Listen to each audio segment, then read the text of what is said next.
ఈ శని భగవానుడు అష్టమంలో సంచరించడం వల్ల ముఖ్యంగా జీవిత భాగస్వామితో కానీ, వ్యాపార భాగస్వాములతో కానీ, ఆత్మీయులతో కానీ మనస్పర్ధలు వచ్చే అవకాశం ఉంటుంది. కొన్ని సందర్భాల్లో మీరు రహస్య జీవనాన్ని గడపాల్సిన వాతావరణం కూడా కనిపిస్తుంది. ఇక సప్తమ భావంలో రాహువు, జన్మరాశిలో కేతువు ప్రబల కాలసర్ప దోషం, రాహుకేతు దోషంగా చెప్పుకోవచ్చు. దీనివల్ల మీరు ఆశించిన పనులన్నీ నిరాశని కలిగిస్తాయి. ఎదుటివారి అంచనాలను మీరు అందుకోలేకపోతారు. మరి 2025 జూలై మాసంలో ఈ సింహరాశి వారు జన్మరాశిలో కేతువు, సప్తమంలో రాహువు ఉన్నటువంటి ఈ ప్రబల కాలసర్ప దోషం నుంచి బయటపడడానికి శ్రీకాళహస్తేశ్వర ఆలయానికి వెళ్ళి రాహుకేతు పూజలు నిర్వర్తించుకోండి.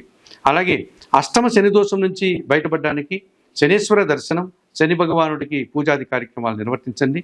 అవకాశం లేని వారు ప్రతి శనివారం ఈశ్వరుని దర్శించుకొని పాలాభిషేకం నిర్వర్తించండి, బిల్వాష్టకం చదువుకోండి. దశమ శుక్ర సంచారం నుంచి బయటపడడానికి మీరు లక్ష్మీదేవి దర్శనం చేసుకొని శుక్రవారం రోజు అమ్మవారికి అర్చనాది కార్యక్రమాలు నిర్వర్తించండి.